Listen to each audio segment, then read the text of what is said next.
You're watching the award-winning GHS-TV, a nationally recognized student television station.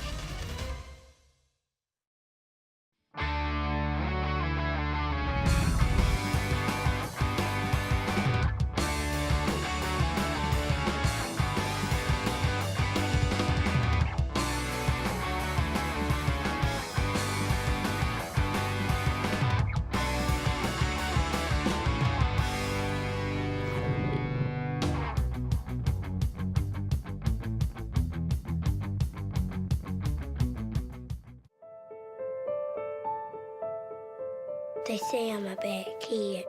Or a charity case. A troublemaker. Worthless. There are more than 3 million children in America's child protection and justice systems. Kids who have been abused, neglected, traumatized. Kids who act out. The worst cases you can imagine. They say I'm messed up.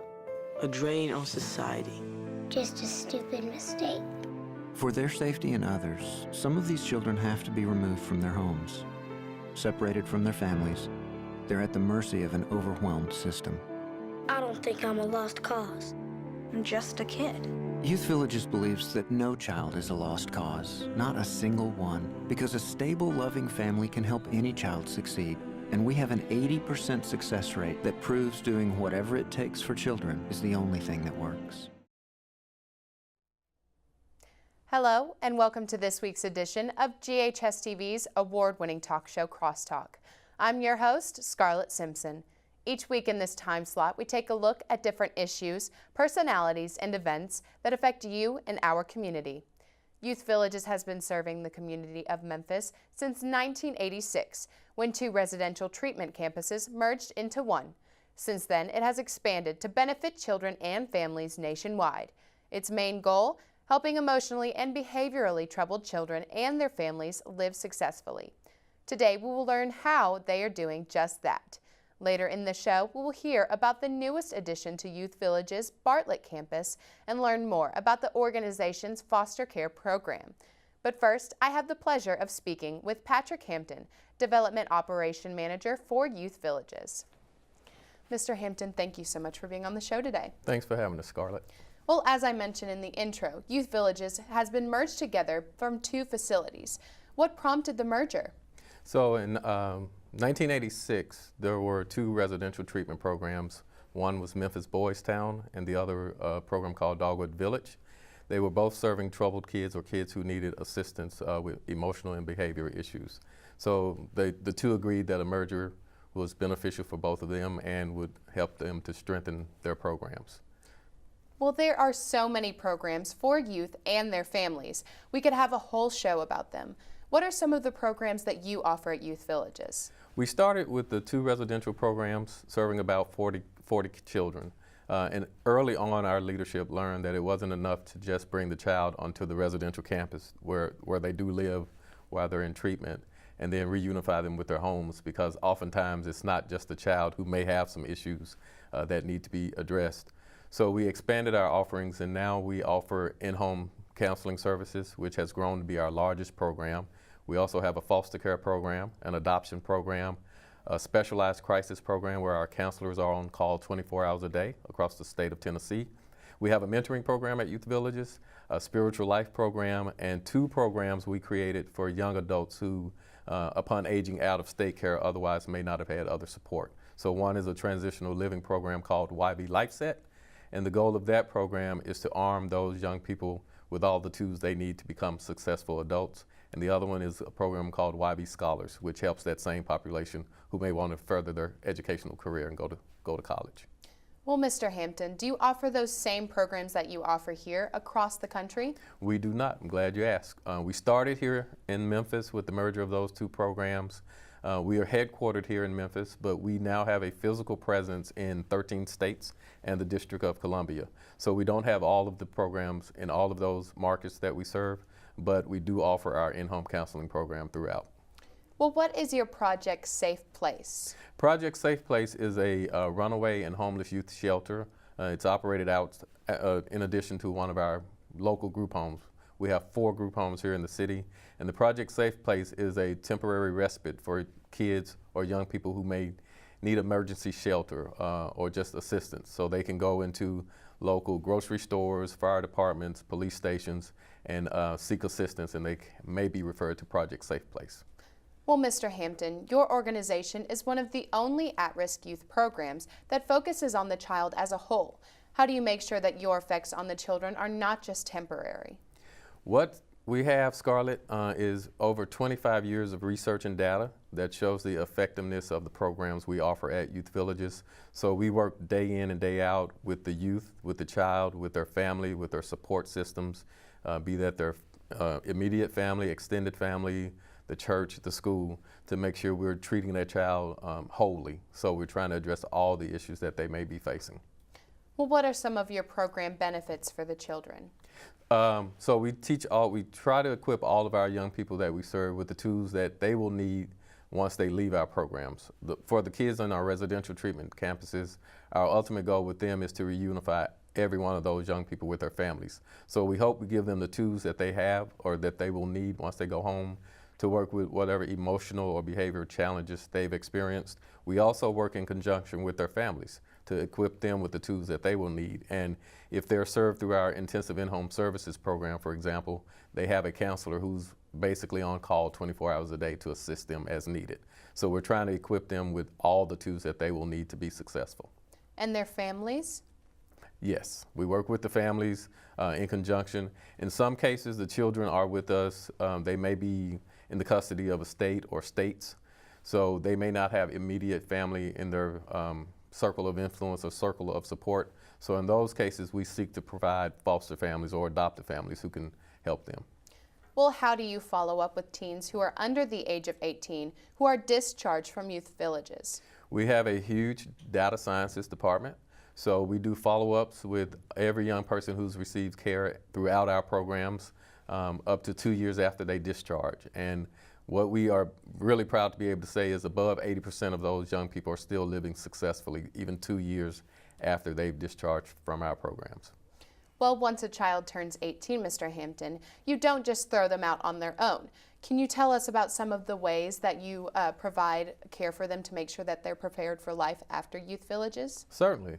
Years ago, we realized that there was a population that was being underserved, and that specifically was that population of young people who, at 18, if they're in state care or state custody, once they age out, they're adults. And pretty much it was happy 18th birthday, good luck, figuring this whole thing out called life. So we created our YV LifeSet program to specifically serve those young people who may not otherwise have support, may not have guidance or a viable family or adults who can help them navigate adulthood.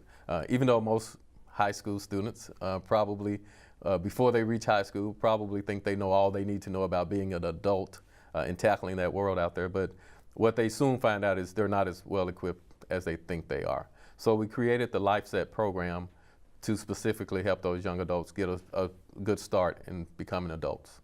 Well, do you offer any special events at youth villages? Absolutely. We have year-round events. Our longest running event is our 5K, the Youth Villages 5K and 10 miler. It's in the spring. It will be April 21st, 2018. We also have a huge event called Soup Sunday, which many in the community may be familiar with. We also have other events that we benefit from, like the Ultimate 5K, 10K race. There's an event called Wine on the River coming up this weekend. And so we do have events throughout the year that support our programs. Well, it seems as if your organization is forever expanding. What do you see in the future of youth villages? The future holds some great opportunities for us to be able to reach and serve more young people, children and their families. We started serving roughly 40 kids between those two residential programs, and last year we served 25,386 children, young people and their families across the country. So our goal and our hope for the future is to be able to expand those programs and be able to offer services to more children as needed. Well, Mr. Hampton, thank you for being on the show today and for shedding some light on all that Youth Villages does. Thanks for having me, Scarlett. We have to take a short break. Up next, we will learn about an exciting new Youth Villages facility. Please stay with us.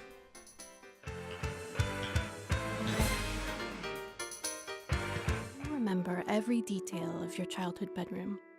The sheets, the wallpaper, being safe and warm. A child in foster care might have a different bed every few months. Imagine how that feels. Without a family who cares, it never feels like home. These children deserve more than just another bedroom. Youth Villages needs foster parents who can make a temporary home feel just as wonderful as the real thing. Find out how you can help a child find a way home. Hello and welcome to Cable Quiz, the academic. Do you know how incredible it is to work at a TV station in high school? GHS-TV is a student-run television station. There's so many things you can do here at GHS-TV. You can be in front or behind the camera or both. You have that opportunity. There are no limits. Well, we have sports and we have news and we have entertainment. So the students here get a well-rounded view of what it's like to be in the TV field. It's my life. It's what I want to do. From all of us here at GHS-TV, thanks for starting your morning with us. For more information about the Kappa program, visit ghskappa.com or call 755-7775. You're watching the award-winning GHS-TV, a nationally recognized student television station. Welcome back to Crosstalk. I'm Scarlett Simpson. This week we are talking about the amazing work Youth Villages does here in the Mid-South and around the country. Earlier this year, the organization broke ground on a new state-of-the-art facility in Bartlett called Bill's Place. Here to talk more about it is Chief Development Officer Richard Shaw. Mr. Shaw, we are excited to have you on the show today. Excited to be here. Well, let's talk about Bill's Place. What exactly is it?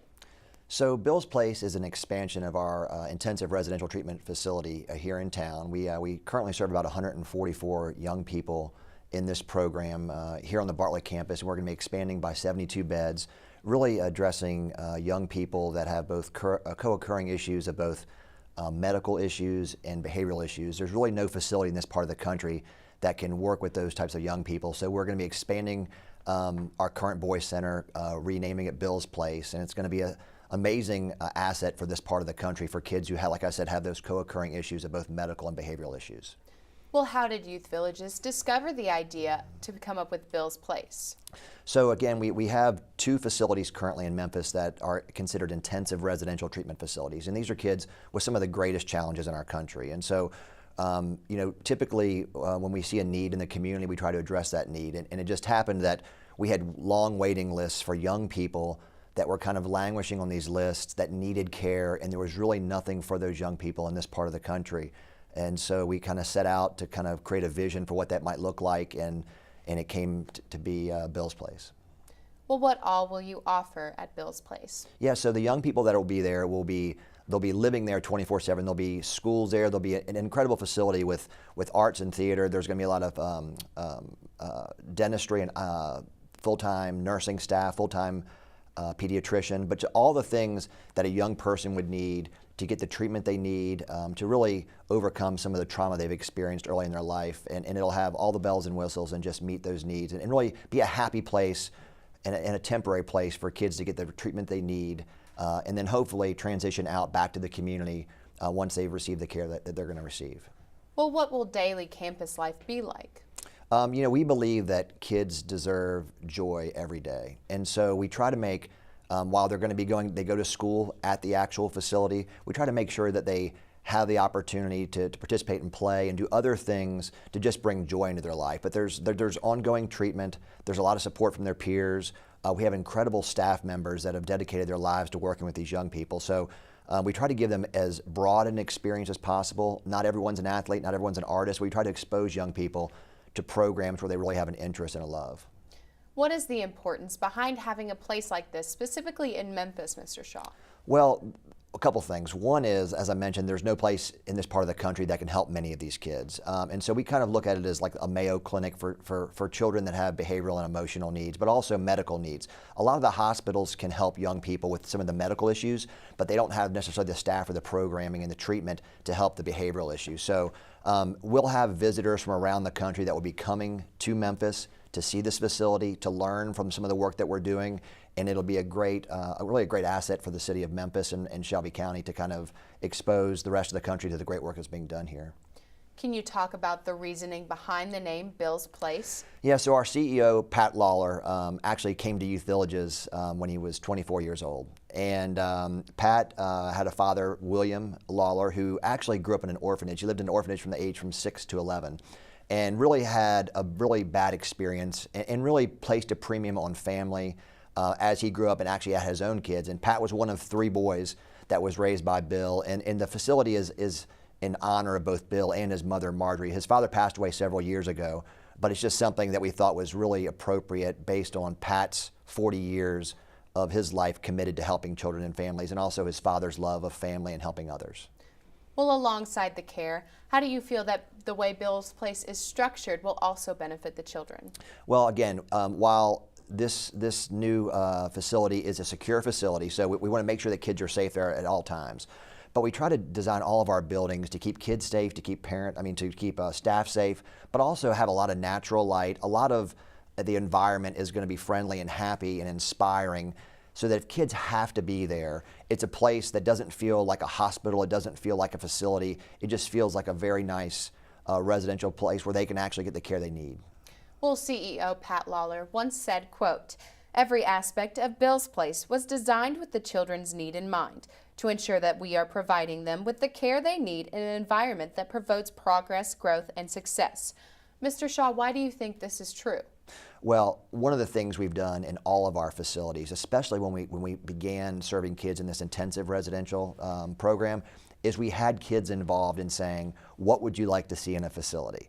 And so again, a lot of our free space, a lot of our recreational space, just the amount, again, of high ceilings, wide hallways, natural light, we don't want it to feel like an institution. And we've often asked our kids, many of whom have been to multiple facilities, what would you like to see? And it's going to be as nice a place as you would want for your own kids.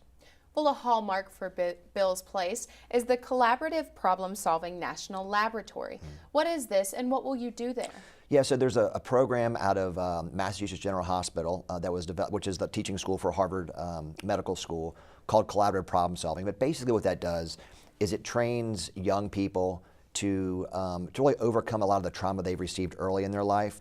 A lot of young people have problems with frustration. They have a problem with problem-solving skills and a lot of lagging skills that years ago people thought were learning disabilities. But what we've learned through CPS is that you can actually help young people overcome a lot of those challenges.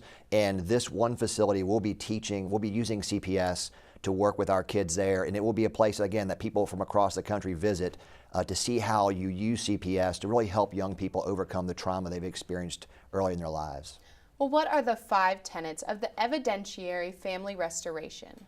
So that is a model that we've developed over 25 years, and first and foremost, we believe that kids are served best by their families, and that's always important no matter what the program is. Secondly, we believe that whatever you do with kids, it has to be sustained in the community, meaning if kids come to our campus and they receive the treatment they deserve, but it doesn't transfer back to the community, that it's not going to last. We also believe that there needs to be intensity in programming, so we make sure that, especially with the toughest to serve youth, that our programs are intensive and they deliver that type of rigorous programming that's needed.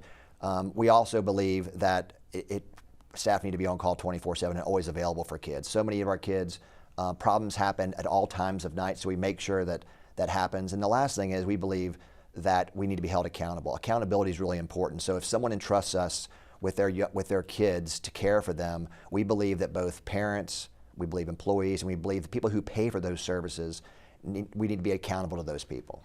Well, Mr. Shaw, thank you for being on the show today, and congratulations on Bill's Place. Thank you. It's time to take another break. Next, we will hear about the foundation of Youth Villages, the foster care program. Stay with us.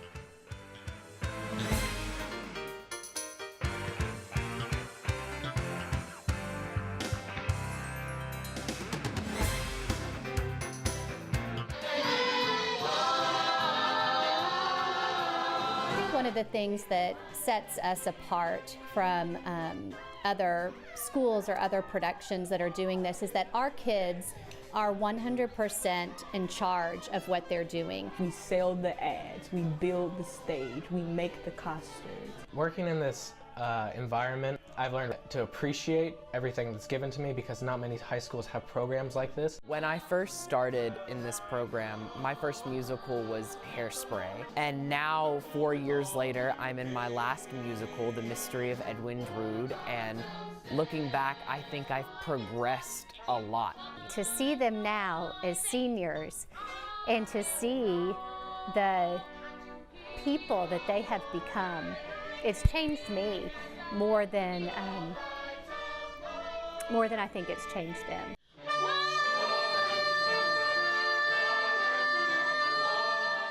For more information about the Kappa program, visit GHS-Kappa.com or call 755-7775. You're watching the award-winning GHS-TV, a nationally recognized student television station. Welcome back. Since it was implemented in 1992, Youth Village's foster care program has become an integral part of the organization's treatment program. Here to talk about the program and its impact is LaKeisha Gomes. Ms. Gomes, thank you for being on the show today. Thank you for having us. Well, foster parenting is a big responsibility to handle.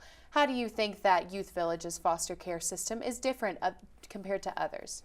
One thing that Youth Villages offers that is different compared to others is the idea of we offer everything in one. And so our foster parents are able to come directly to us, be trained by us, by our trained staff, in order to receive the support that they need in order to properly parent and foster our children that we serve. Well, it is hard to find a family who is willing to talk about foster care. Can you talk about some of the difficulties that are set upon children as well as their foster parents? I think overall the biggest thing that you can look at with children and foster parents is it's new. So you can foster for 20 years, you can foster for 5 years, but each time you bring a kid into your home, that child is new to you, and each time a child has to enter a home, that family is new to that child. And so I think it's fair to say that they both have a little bit of fear of the unknowing and not knowing each other. Well, Ms. Gomes, can you talk about the criteria that some kids have to meet in order to be placed in the foster program? Overall, criteria number one for us is going to be safety. And so we do serve children that do have a wide range of emotional and behavior problems. And so in looking at the needs of a child, as long as our community is going to be safe, the foster home is going to be safe, and the child will be placed in the home would be safe, we would place that child because we like to place children in the least restrictive environment. Suppose a family decides that they want to foster a child from Youth Villages. How can they go through that process? If a parent was interested in fostering a child from Youth Villages, they could contact us at the office, 901-252-7939, and we will actually have an informational on October 19th at 6 p.m. Well, in many cases, fostering leads to adoption. If a parent decides to take that step, how can they? If a parent decided to take that step, it would actually be the same process as fostering, coming through our PATH classes, which is Parents as Tender Healers, becoming certified with us, and just expressing the interest at that time of wanting to foster and adopt also. How do you find a perfect family match for a child? The biggest thing, the one thing I tell everyone is, I like exactly what you said, we are looking for a family for a child, not necessarily a child to complete a family. Our children are with us because of various reasons, and the one thing that we want to do is to be able to provide a forever home. And so one thing that we do, we spend a lot of time with the child. We try to find out more of what they like, what it is that they want in a home and in a family. We know what their needs are, but we still want to be able to provide for a child what it is that they also would like. Well, how do you ensure the safety of both the child and the foster parents? In regards to safety, our organization as a whole, we have a long, lengthy safety protocol. And so initially on the front end, families' homes are required to have certain safety measures in place.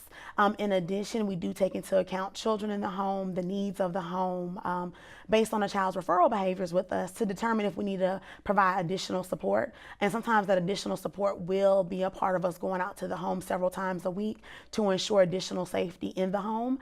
At any time that a safety concern does come up, we will debrief to determine how we can still work with that child and that family. Well, Ms. Gomes, you guys do something called a home assessment. It's more of an assessment, if you would say. How do you do this for every child, or do you just select certain children? Well, we actually do the home assessment for any home that comes through our program to be certified. And that home assessment is a makeup of safety measures of the home as well as the family themselves. So it's in-depth interviews with the parents, if there's kids that are in the family. So we do direct face-to-face interviews with that family to get a better assessment of them. And then with talking with the Department of Children's Services and getting more information on the child, we then match what we think would be appropriate from there. Well, what support do you provide the foster families? We provide 24 hours, 7 days a week on call. So at any time, our family can contact our on-call line for additional support. We also provide foster parent support trainings that are ongoing monthly. And then we also help to plug foster parents into resources within our organization, such as other foster parents. We also invite parents to be able to come mentor, because we do also know that they need a leverage themselves to be able to vent. And then we also provide respite care when our parents do need a break. Well, one of the ways you do reach out to the community is your foster parent orientation. Can you tell me a little bit more about that? Yes, ma'am. So the foster parent orientation is a time for anyone that is interested to be able to come learn more about our organization, what our program directly would offer, and what type of support we would be able to offer the family. And at that time, that family can make a decision to move forward with wanting to go through the process of fostering, or if they want to follow up with me directly to address any questions or concerns they have before they make that commitment. Well, how do you incorporate therapy into a child's adoption process? As far as therapy, one thing that is very, very important, we want to make sure before we move towards adoption or permanency in general for a child, is that we address any therapeutic needs that they have through therapy. Once preparing for a forever home, as we like to say at youth villages, for a child in adoption, we do adoption preparation. All of our children have life books so that they can always have something personal as they grow and get older. That adoption preparation will consist of an adoption specialist meeting with the child and family to understand their concerns and fears about adoption. And then we will also work to set up outside counseling so that there is a support in place that if a family did decide to adopt and once youth village is no longer involved, there is still ongoing support that we assisted with. Well, if you could say it in one sentence, why should people adopt children? If I could say it in one sentence, everyone wants to be a part of a family. Well, Ms. Gomes, thank you so much for being on the show and for shedding light on the foster care system. Thank you so much for having us. I really appreciate it today. Youth Villages is an invaluable part of the success and survival of children all across America, and we're excited to see what's next for the organization. I'd like to thank all my guests for sharing their knowledge about the Youth Villages with us today. Remember, Crosstalk can be seen each week at 9:30 a.m. and 7 p.m. on Mondays and Thursdays. Tuesdays and Thursdays at 2 a.m. and 12 p.m. and 7 p.m. on Sundays. For more information on our programming, please check us out on the web at GHS-TV.org, where we are streaming live 24 hours a day. You can also check us out on Facebook and Twitter. I'm Scarlett Simpson. From all of us at GHS-TV, thank you for watching Crosstalk, and I hope to see you again.